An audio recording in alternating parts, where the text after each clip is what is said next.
Hello everyone, I hope you all are fine. Welcome to Easy Biology. Myself Pooja Maurya. Today we will learn about the chapter Our Environment. Environment से आप क्या समझते हैं? Environment is the everything that surrounds us. Like that is can be a physical component or any living component or the non-living component. That all comprises the environment. Environment में हमारा ecosystem, हमारी abiotic, biotic component, ये सारी चीज़ें जहाँ पे भी हम रह रहे हैं और उसके आसपास में जो भी चीज़ें हैं, दैट कॉम्प्राइजेज द एनवायरनमेंट. अब इस चैप्टर में we are going to study like how we are depleting our environment with our day to day life activities. तो हमारे एनवायरनमेंट में कौन सी ऐसी एक्टिविटीज़ हो रही हैं जिससे कि हमारा एनवायरनमेंट खराब हो रहा है, and how we can prevent it. We are going to just read in this chapter about all these things. It is a very easy chapter. First of all, we like to introduce you. There are two kind of waste material. First is the biodegradable and the second one is the non-biodegradable. Biodegradable में क्या होता है? These are the those component which can be decomposed, जो easily decompose हो सकते हैं और ये decompose होकर दोबारा से soil में mix हो जाते हैं. But the non-biodegradable, they are not able to mix in the environment or in the soil. So biodegradable waste it originates from the biological matter. ये बायोलॉजिकल मैटर से ओरिजिनेट होने वाले इस तरह के वेस्ट मटेरियल है जो लिविंग कंपोनेंट नहीं कह सकते हम उनको. बायोलॉजिकल मैटर से मतलब they are made up of soil, water and air. Non biodegradable है जो आर्टिफिशियली प्रिपेयर्ड होते हैं and it is made up of it is man made. Second is it can not be decomposed. Biodegradable decompose नहीं होते. Non biodegradable can not be decompose and it can be decomposed. Do not pollute the environment. Biodegradable waste soil में mix होने की वजह से ये environment को इतना ज़्यादा पल्यूट नहीं कर पाते. Still there are some exceptions and the effect of it we will discuss later. Non biodegradable में क्या होता है? It pollutes the environment because it is not able to mix in the soil. अब biodegradable waste material जो है ये soil में कैसे मिक्स होते हैं? This question will be arises and इसका आंसर ये होगा कि बायोडिग्रेडेबल वेस्ट को डिग्रेड करने वाले कुछ माइक्रो ऑर्गेनिजम्स ऑलरेडी सॉइल में प्रेजेंट होते हैं. So the organisms are there in the soil and they are just decomposing the waste material so that it could get dissolve in the soil. But non biodegradable waste को dissolve करने के लिए और decompose करने के लिए you can say the micro organisms are not present there. So इसका example है like paper, cotton, jute and certain other items. But non-biodegradable we have plastics, polythene bag, DDT, certain metals. These are the examples of non-biodegradable. दोनों का ही अपना कुछ ना कुछ consequences है. Like in biodegradable, if it is decomposing later on, so it can create a foul smell. एक smell create कर सकते हैं. It can be a breeding ground for mosquitoes as well. And the non-biodegradable itself, it can just seep into the soil and then into the water underground, to the underground water, and it can also be you can say run away with that water present on the surface and takes the soil with it to the nearby water sources. So it can also cause little amount of pollution in the biodegradable waste. अब ये तो हो गई waste की बात, ठीक है. अब आते हैं एनवायरनमेंट के ऊपर कि हाउ हम एनवायरनमेंट में कौन कौन सी चीज़ें पढ़ेंगे बायो में. यहाँ पर first of all we are going to study about the ecosystem. Ecosystem here is a word that is coined by a scientist that is named as A.G. Tansley. A.G. Tansley ने सबसे पहले ecosystem जो ये word है, he coined this term in 1953. What does ecosystem means? Ecosystem is a kind of interaction with the living and the non-living component present in the environment. Environment में जो भी living and non-living component है उनका आपस में जो interaction है that constitutes the ecosystem. अब ecosystem में basically it is a kind of open system. Open system का क्या मतलब है? Open system का ये मतलब है कि whatever the energy it is investing in it, that is circulating and passing on to the next. So यहाँ पे कुछ भी हो रहा है that is happening in a kind of open system. And इसमें दो प्रोसेसेस चलते हैं हमारे इकोसिस्टम में. First is the cycling of the minerals. जो भी मिनरल्स बनेंगे या फॉर्म होंगे या डिस्ट्रॉय होंगे that would be remain in the form of cycle. बनेंगे, बिगड़ेंगे, it would be the kind of a cycle going on through the system. And the second one is the flow of energy. The energy keeps on flowing. Law of thermodynamics में भी हमने ये पढ़ा है that energy can not be created nor it be destroyed. तो यहाँ पे flow of energy भी रहेगी और साइक्लिंग ऑफ मटेरियल्स भी रहेगा. This is the two processes which is taking place in the any of ecosystem. अब this is the type of ecosystem I have written here. First is the natural ecosystem and second one is the artificial. Natural में we have the terrestrial and aquatic. Natural में जो हमारे पास nature से है that is called natural ecosystem. So nature में जो है that can also be present on land और it can also be present in water. So land में वी हैव डेजर्ट, फॉरेस्ट हो गए, माउंटेन्स हो गए. एक्वाटिक में we have pond, lakes and river. Same. अब ऐसे आर्टिफिशियल है, मैन मेड भी है कुछ चीज़ें जो हमने हम इंसानों ने बनाया है. That is also terrestrial like the gardens, crop field, agriculture field जो आप खेत वगैरह देखते हैं.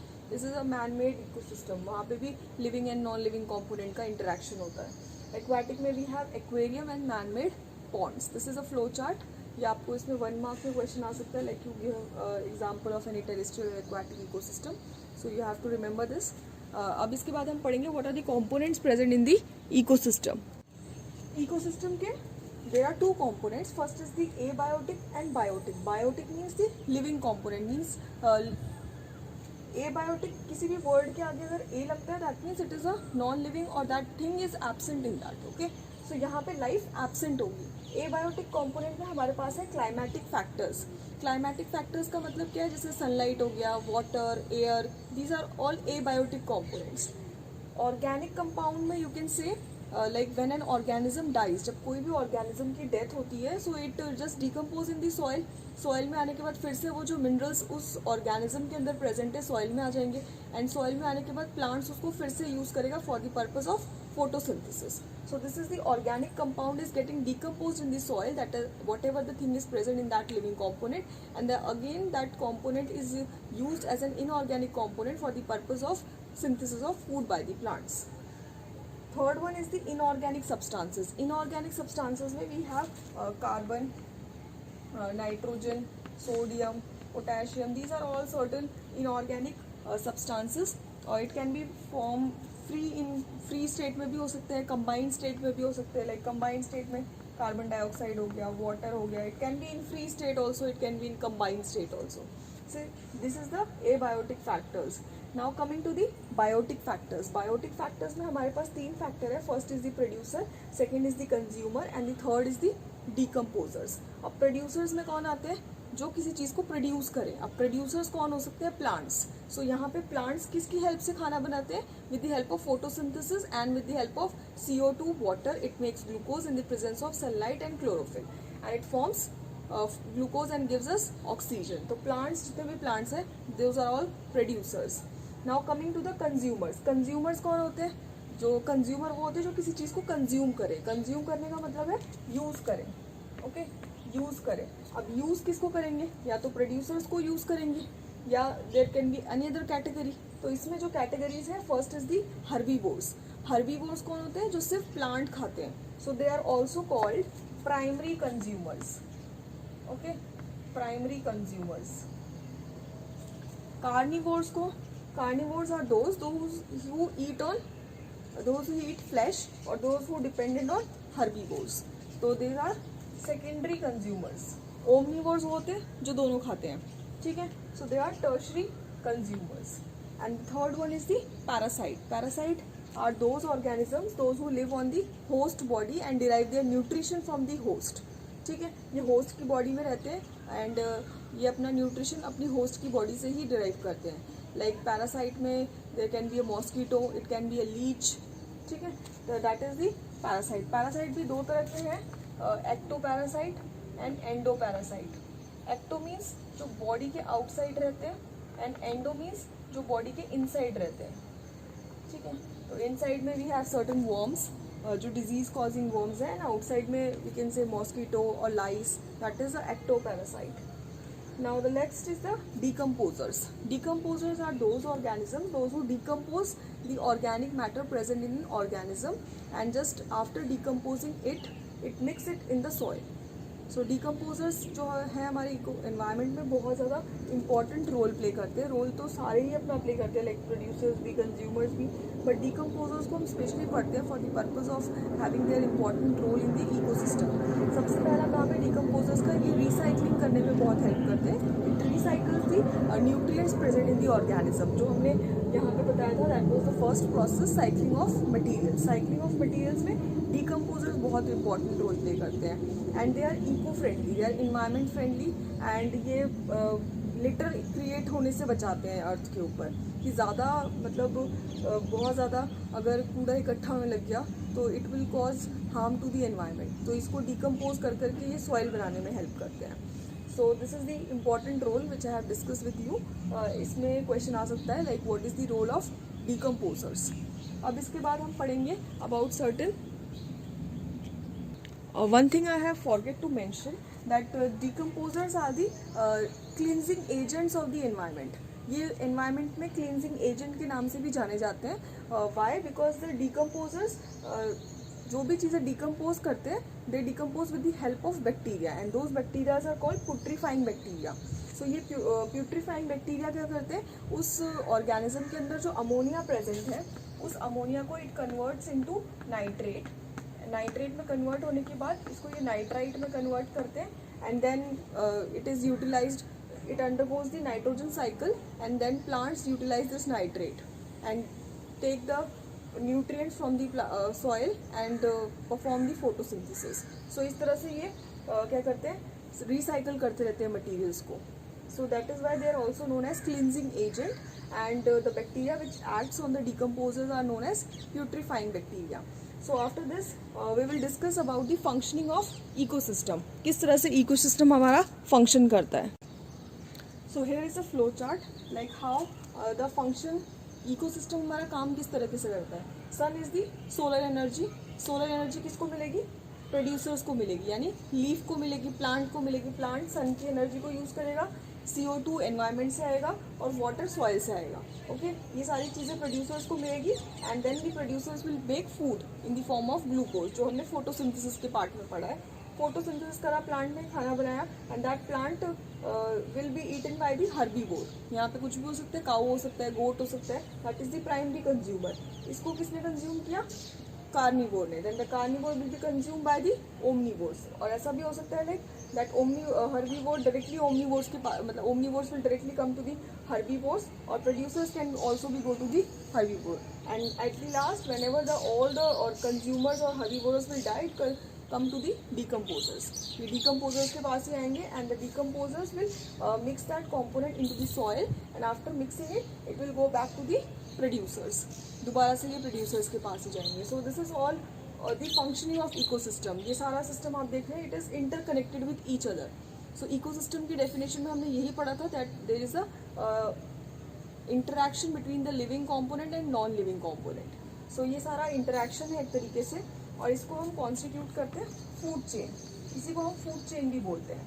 Food chain में क्या होता है, एक food की chain चलती है, there is a sequence of you can say the organism eaten by the one another. Producers consume herbivores पे डिपेंड होंगे, हर्बीवोर्स कार्निवोर्स पे डिपेंड होंगे, सॉरी कार्निवोर्स हर्बीवोर्स पे डिपेंड होंगे, and omnivores will be dependent on the carnivore. ये इस तरह से एक फूड चेन भी डिस्क्राइब करता है. This is the overall functioning of the ecosystem. अब जो ये फूड चेन है that can be of many type. ये अलग अलग हैबिटेट में होने की वजह से अलग अलग टाइप के होते हैं according to the different habitat. First is the we are having terrestrial food chain. This is the terrestrial food chain जो अभी हमने आपको बताया. This is the terrestrial food chain. Next we have the aquatic food chain. Aquatic food chain जो होता है ये पानी में होता है. एक्वाटिक फूड चेन में we can give the example like first aquatic food chain का example I am writing here. First is the phytoplankton. Phytoplanktons are the plants which are present in the microscopic plants which are present inside the ocean or any water or sea water. ठीक है, phytoplanktons होते हैं वहाँ पे. Then there is zooplankton. Then there is the zooplankton. Zooplankton will be eaten by the small fish,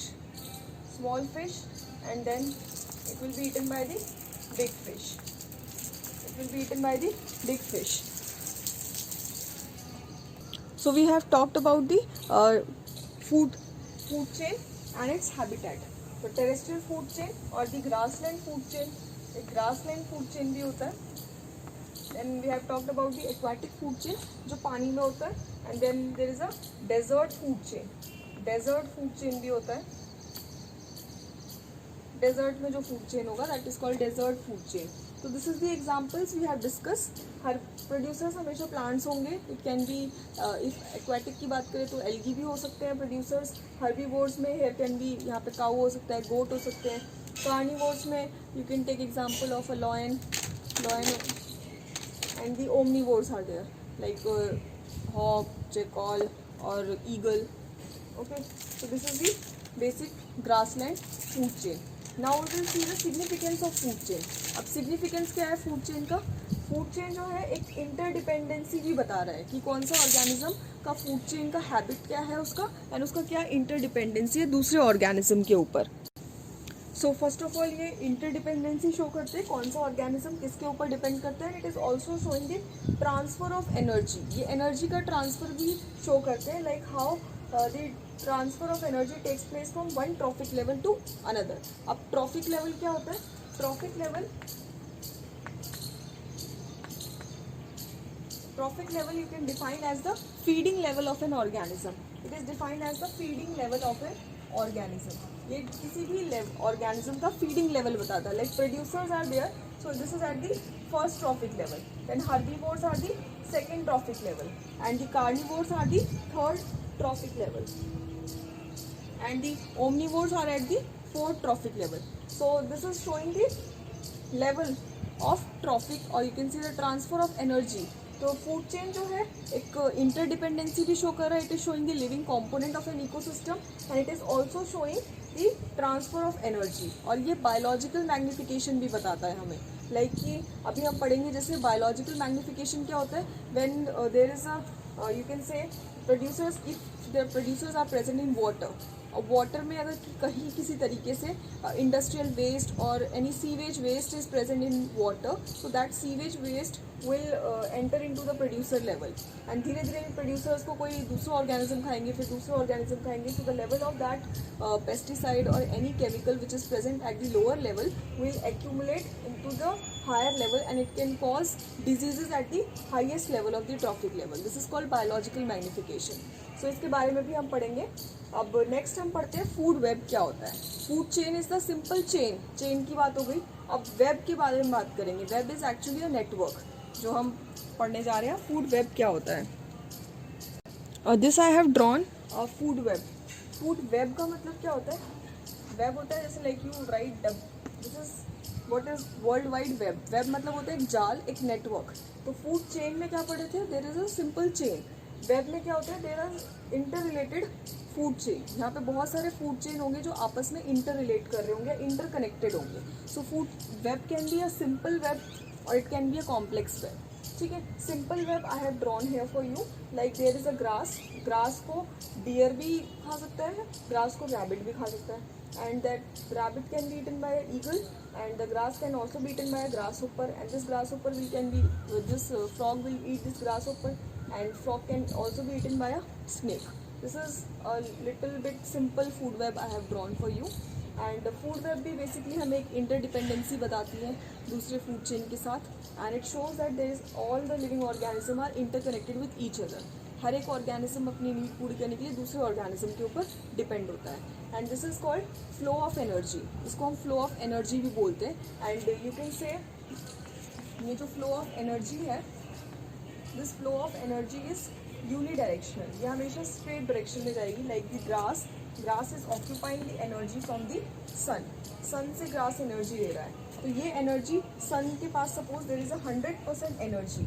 So sun is giving that 100% energy to grass, but grass is occupying only 1% of energy and rest is getting lost to the environment. बाकी जो energy है वो environment में चली जाएगी, और environment में जाने के बाद सिर्फ 10% एनर्जी ही पास ऑन होगी to the next trophic level. This is called flow of energy, and flow of energy is always unidirectional. ये हमेशा यूनिडायरेक्शन ही होगी. ऐसा नहीं हो सकता कि ग्रास के पास जो एनर्जी चली गई वो एनर्जी वापस से सन के पास आ गई, या ग्रास को एक बार ग्रास ऊपर ने खा लिया तो वापस से वो ग्रास ऊपर उस ग्रास को वापस ग्रास में लाइक सॉइल में इंसर्ट कर देगा, या फ्रॉग दोबारा से आ जाएगा इफ़ अगर ग्रास ऊपर ने फ्रॉग ने अगर ग्रास ऊपर को खा लिया तो that frog will not be able to survive again, ठीक है. So the flow of energy is always unidirectional and this is given by this there is a law which is known as 10% law, 10% law which was given by the Lindemann.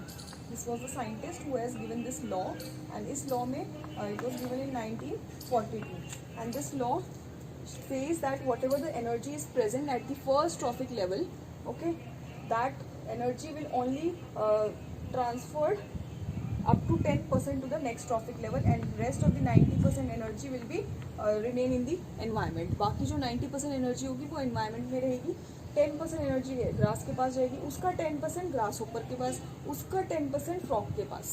So highest trophic level के पास बहुत कम energy होती है. So when it comes to the omnivore और any parasite और any vulture sort of, so there will be very less energy present in that, and that is the called 10% law. ठीक है, एनर्जी का flow समझा दिया आपको, trophic level बता दिया, and why this trophic level is acting in this way. Because क्या होता है, हर एक ऑर्गेनिज्म को सेम एनर्जी नहीं मिल सकती है, because every organism is doing is hard work, ठीक है, और हार्ड वर्क कर रहा है. हार्ड वर्क के साथ साथ वो बेसिक काम भी करेगा, respiration, digestion, excretion, respiration and perspiration. So ये सारी चीज़ों में भी बहुत सारी एनर्जी इन्वेस्ट होती है. That is why not all energy is getting transfer to the every trophic level. हर लेवल पे एनर्जी का जो लेवल है वो कम होता जाएगा. We will see with the help of the diagram how this is happening. So here is the question, like if a deer consumes about 100 kg of grass. अगर एक डियर है, so this is the grass and this grass is consumed by the deer, and the amount of grass here it is given 100 kg. So when a lion eats this deer, okay, when this a lion is also there, and when a lion will eat this deer, so how much dry mass of the lion will increase? Lion का कितना mass increase होगा due to the consumption of 100 kg of grass by this deer. So 100 kg तो grass के पास है, अब इसका सिर्फ 10% ही deer के पास जाएगा, 90% will be lost in the environment. So 100 kg का अगर हम 10% निकालते हैं, सो इसका 10% कैसे होगा, 100 इंटू 10% करा तो 10 जूल, ठीक है, 10 joule energy will be with the lion. अब 10 जूल का हमें 100% निकालना है, 10% निकालना है. This would be like this, this is the 10 joule और 10% निकालना है, so 1 joule will be the lion की एनर्जी जो होगी 1 जूल. अगर लॉइन के आगे भी कुछ और होता, सो उसका 1 का भी 10% जाता, 1 का भी 10% जाता, that would be 0.1 joule. So after lion there is very less amount of energy. इसीलिए जो ट्रॉफिक लेवल्स हम बनाते हैं वो हम 4 या मैक्सिमम 5 स्टेप्स तक ही बनाते हैं ट्रॉफिक लेवल. ज़्यादा लंबे ट्रॉफिक लेवल्स हम नहीं बनाते या ज़्यादा लंबे फूड चेन नहीं एग्जिस्ट करते, बिकॉज आप देख रहे हैं जैसे जैसे ये लेवल्स बढ़ रहे हैं ऑर्गेनिज्म के, जैसे जैसे ट्रॉफिक लेवल बढ़ रहा है, जो लास्ट वाला ऑर्गेनिज्म है उसके पास बहुत ही कम एनर्जी है. अब लॉयन को मारने के लिए किसी को बहुत ज़्यादा एनर्जी की ज़रूरत पड़ेगी, and if that person is hunting so hard for the lion, and if that lion is not able to be hunt, और if that lion chases that animal, so उसमें इसकी एनर्जी तो बिल्कुल ख़त्म हो जाएगी. सो बिकॉज हम ज़्यादा लेवल का ट्रॉफिक लेवल नहीं बनाते हैं, the reason behind is that the level of energy, जो एनर्जी है, energy consumption, it becomes very less reaching to the top level of the trophic. So जैसे जैसे बढ़ता जाएगा ये ट्रॉफिक लेवल, एनर्जी का जो लेवल होगा वो भी कम होता जाएगा. इसलिए हम ट्रॉफिक लेवल को सिर्फ 4 या 5 स्टेप्स तक ही बनाते हैं. So you will get the question on this. So this is the numerical we have discussed. अब हम पढ़ेंगे अबाउट द पिरामिड, लाइक किस तरह से जो ये एनर्जी जिसके बारे में भी हम पढ़ रहे हैं, ये किस तरह से मूव करती है इन डिफरेंट ट्रॉफिक लेवल्स.